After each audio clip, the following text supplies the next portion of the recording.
बिस्मिल्लाहिर्रहमानिर्रहीम। आप लोग देख रहे हैं YouTube channel biology page down. आज हम फेडरल बोर्ड एसएससी एग्जामिनेशन का मॉडल पेपर सॉल्व करेंगे। इसका एक पार्ट हम पहले सॉल्व कर चुके हैं, ये पार्ट नंबर 2 है, जिसमें ऑप्शंस में जो क्वेश्चन दिए जाते हैं उनको आज हमने सॉल्व करना है। क्वेश्चन नंबर 1 का सेकेंड ऑप्शन क्वेश्चन है, kidney transplant helps by. Kidney transplantation किस लिए हेल्प करती है? तो इसके 3 जो है वो आपने रीजंस बताने हैं कि एक तो रिप्लेसिंग फेल्ड किडनीज, जो फेल्ड किडनी होती है किडनी ट्रांसप्लांटेशन के ज़रिए से हम उसको रिप्लेस कर सकते हैं। फिर eliminating the need for dialysis, जो किडनी डैमेज हो जाती है उस टाइम पर अगर हम उसको ट्रांसप्लांट ना करें तो फिर उस पेशेंट को डायलिसिस की ज़रूरत पड़ती रहती है बार बार, उससे भी बचाती है ये किडनी ट्रांसप्लांटेशन का जो प्रोसेस है। और रिस्टोरिंग हार्मोनल फंक्शन, जो हार्मोनल फंक्शन होते हैं उनको भी रिस्टोर करती है। इसकी डिस्क्रिप्शन अगर आप लिखना चाहें तो ज़रूर लिखें, क्योंकि ये जो है वो अच्छा साइन देती है एग्जामिनर को, चेक करने वाले को, कि जो भी जो है वो लिखा गया है वो जिसने भी लिखा है वो उसने अपने कंसेप्ट्स क्लियर हैं उसे, इस वजह से उसने ये सारा कुछ जो है वो लिखा है।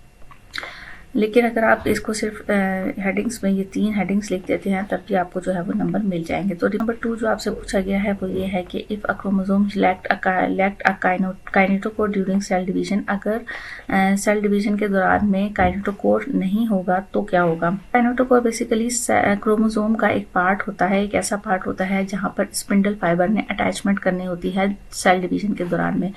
तो अगर काइनेटोकोर मौजूद नहीं होगा सेल डिवीजन में तो स्पिंडल फाइबर्स अटैचमेंट नहीं करेंगे। Failure of chromosome alignment, chromosome की अलाइनमेंट नहीं हो पाएगी और अनइक्वल क्रोमोसोम सेग्रीगेशन, और जो क्रोमोसोम की सेग्रीगेशन है वो अनइक्वल रहेगी। इसकी भी आप डिस्क्रिप्शन लिखना चाहें तो लिख सकते हैं, और अगर खाली पॉइंट्स में आप इसको लिखना चाहें तब भी जो है वो आप इसको लिख सकते हैं, क्योंकि 3 मार्क्स का क्वेश्चन होता है। क्वेश्चन नंबर 3 में पूछा गया है compare main types of diabetes. आपने डायबिटीज़ की मेन टाइप्स को कंपेयर करना है। तो टाइप 1 जो होती है उसमें body attack itself and stop making insulin, body जो है वो अटैक करती है अपने ही सेल्स के ऊपर और इंसुलिन को प्रोड्यूस करने से स्टॉप कर देती है। Happens mostly in kids and young people, और ज़्यादातर ये टाइप जो है वो यंग पीपल में और यंग छोटे बच्चों में होती है। Type 2 body makes insulin but does not use it well, body insulin तो बनाती है लेकिन उसको सही तरीके से प्रॉपर तौर पर इस्तेमाल नहीं कर सकती है।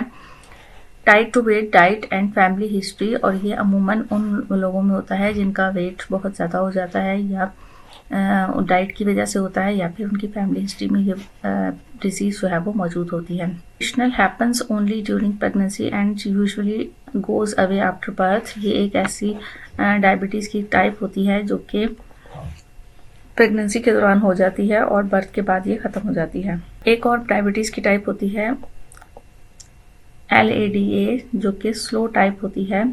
टाइप 1 जो है वो स्लो होती है, that looks like type 2 at first, जो शुरू में आपको टाइप 2 की तरह नज़र आती है। नंबर 4 में आपको एक टेबल दिया गया है और उस टेबल को कंप्लीट करने के लिए दिया गया है, जिसमें आपको कुछ एंडोक्राइन ग्लैंड्स, हार्मोन्स और फंक्शंस पूछे गए हैं। तो एंडोक्राइन ग्लैंड अगर थायराइड होगा तो उसको हार्मोन क्या होगा? उसका हार्मोन थायरॉक्सिन T4 जिसे कहा जाता है वो है, और उसका फंक्शन ये होता है कि वो मेटाबॉलिज्म को रेगुलेट करता है, ग्रोथ को रेगुलेट करता है और बॉडी के टेम्परेचर को। ओवरी अगर एंडोक्राइन ग्लैंड है तो इसको उसमें से जो हार्मोन रिलीज होता है वो एस्ट्रोजन होता है, ये फीमेल रिप्रोडक्टिव डेवलपमेंट को कंट्रोल कर रहा होता है ये हार्मोन। पैराथायरॉइड एंडोक्राइन ग्लैंड जो है उसमें से पैराथायरॉइड हार्मोन PTH जिसे कहा जाता है ये रिलीज होता है, और ये ब्लड में कैल्शियम के लेवल को इंक्रीज करता है और इसके साथ साथ कैल्शियम रिलीज करता है बोन्स से। नंबर 5 में आपको एक डायग्राम दिखाई गई है जिसमें आपसे जो है वो उससे डायग्राम से रिलेटेड कुछ क्वेश्चंस पूछे गए हैं, और ये डायग्राम न्यूरॉन की है। इस डायग्राम में आपसे पूछा गया है कि identify the type of neuron, neuron की टाइप को आइडेंटिफाई करें। सबसे पहले in the diagram why important for neurons communication, इसमें जो वाई वाला पार्ट है वो क्या है, उसका नेम क्या है और वो क्यों इम्पॉर्टेंट है न्यूरॉन की कम्युनिकेशन के लिए। उसके बाद Z का पूछा गया है कि ये जो Z लेवल किया गया है अगर ये डैमेज हो जाता है तो how would this affect nerve function, ये नर्व फंक्शन को किस तरीके से अफेक्ट कर सकता है। आइडेंटिफिकेशन में हम इसका बताएंगे कि ये मोटर न्यूरॉन है जिसे मल्टीपोलर न्यूरॉन भी कहा जाता है, और Y किस लिए इम्पॉर्टेंट होता है न्यूरॉन की कम्युनिकेशन के लिए। Y जो है वो माइलिन शीट को रिप्रेजेंट कर रहा होता है, और माइलिन शीट का काम ये होता है कि ये तेज़ी से ट्रांसमिशन करती है नर्व इम्पल्सेस की, और insulation of the axon, axons की इंसुलेशन भी जो है वो इसका काम होता है। लिहाजा जो ये माइलिन शीट होती है, इसकी मदद से जो सिग्नल्स होते हैं वो बहुत तेज़ी से ट्रैवल करते हैं, क्विकली जो है वो ट्रैवल करते हैं। जेड पार्ट जो है, अब वो कह रहे हैं कि जेड पार्ट अगर डैमेज हो जाता है तो नर्व के फंक्शन पे कैसे अफेक्ट होता है। तो जेड किस चीज़ को रिप्रेजेंट कर रहा है, सबसे पहले आपको ये पता होना चाहिए। जेड पार्ट जो है वो नोड्स ऑफ रेनिवायर्स को, जो कि गैप होता है माइलिन शीट के दरमियान में, उसको रिप्रेजेंट कर रहा है। और अगर ये डैमेज हो जाता है तो जो सिग्नल्स की इम्पल्सिस होती हैं, जो सिग्नल्स होते हैं उनकी कंडक्शन जो है वो स्लो हो जाती है और डिस्टर्ब हो जाती है। नंबर 6 आपसे जो पूछा गया है वो ये है कि आपने गैस्ट्रिक जूस के जो कंपोनेंट्स होते हैं उनका रोल बताना है, विच हेल्प इन डाइजेशन, जो कि हेल्प कर रहे होते हैं डाइजेशन में, और ये डिफरेंट मटेरियल होते हैं। गैस्ट्रिक जूस में हाइड्रोक्लोरिक एसिड मौजूद होता है, पेप्सिनोजिन मौजूद होते हैं, म्यूकस और गैस्ट्रिक लाइपेज होते हैं। टॉपिक को बहुत डिटेल में लेक्चर में जो है वो एक्सप्लेन किया गया है, आप लोग वहाँ जाके अपने कॉन्सेप्ट को ज़रूर क्लियर कीजिएगा। यहाँ आपको जस्ट इसका शॉर्ट आंसर दिया जा रहा है। हाइड्रोक्लोरिक एसिड जो है वो बैक्टीरिया को किल करते हैं और एक एसिडिक इन्वायरमेंट क्रिएट करते हैं जिसमें जो है वो एंजाइम एक्टिवेट हो सकते हैं। पेप्सिनोजिन का काम ये होता है कि वो पेप्सिन को कन्वर्ट करता है और प्रोटीन को ब्रेक डाउन करते हैं स्मॉलर पेप्टाइड्स में। म्यूकस जो है वो प्रोटेक्ट कर रहा होता है स्टमक की लाइनिंग को एसिडिक मीडियम से और एंजाइम्स डैमेज से। और गैस्ट्रिक लाइपेज जो होता है वो जब फैट्स की डाइजेशन स्टार्ट होती है तो उस टाइम पर जो है वो गैस्ट्रिक लाइपेज रिलीज होता है।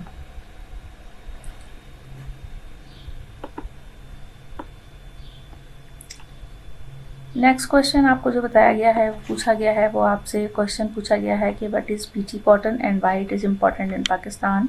बीटी कॉटन क्या है और पाकिस्तान में ये क्यों इम्पोर्टेंट है। तो बीटी कॉटन जो है वो एक ऐसी कॉटन की टाइप होती है जिसको जेनेटिकली मॉडिफाइड किया जाता है और उसके अंदर ऐसे बैक्टीरिया को यूज़ किया जाता है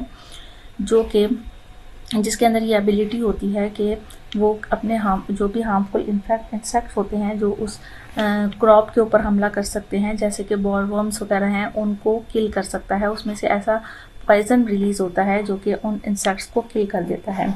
इसकी वजह से क्या होता है कि जो क्रॉप होती है वो इंसेक्ट से प्रोटेक्ट कर लेती है, हिफाजत पे रहती है, और फार्मर्स जो है वो यूज़ फ्यूवर पेस्टिसाइड्स, जो वो जरासीम कश अद्वियात इस्तेमाल कर रहे होते हैं वो कम इस्तेमाल करते हैं।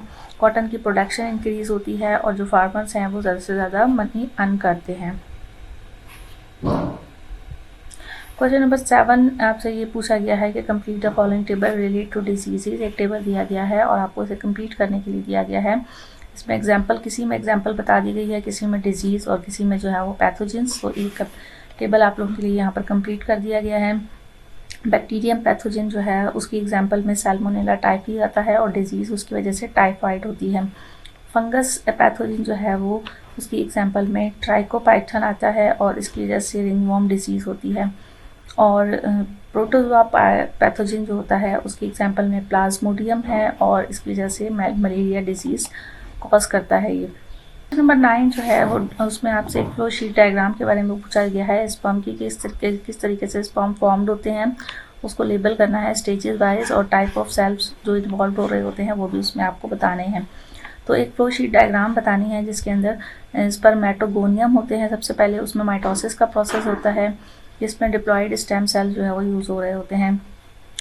जब इसमें माइटोसिस का प्रोसेस होता है तो ये प्राइमरी स्पर्मेटोसाइट्स बन जाते हैं जो कि ये भी डिप्लॉयड होते हैं।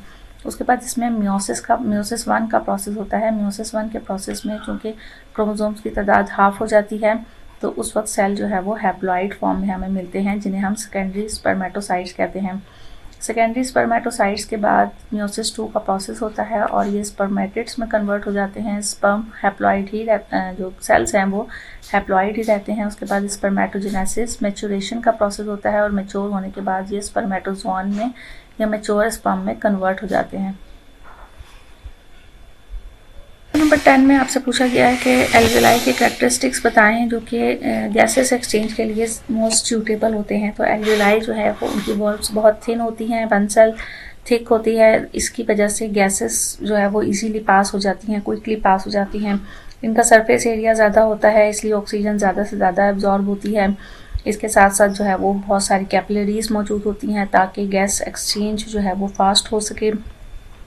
और इसका एक और जो एडवांटेज है वो ये है कि they have a moist surface, so gases can dissolve easily. Surface moist होती है, लिहाजा गैसेस जो है वो आसानी से डिज़ोल्व हो जाती हैं और मूव कर सकती हैं इन और आउट।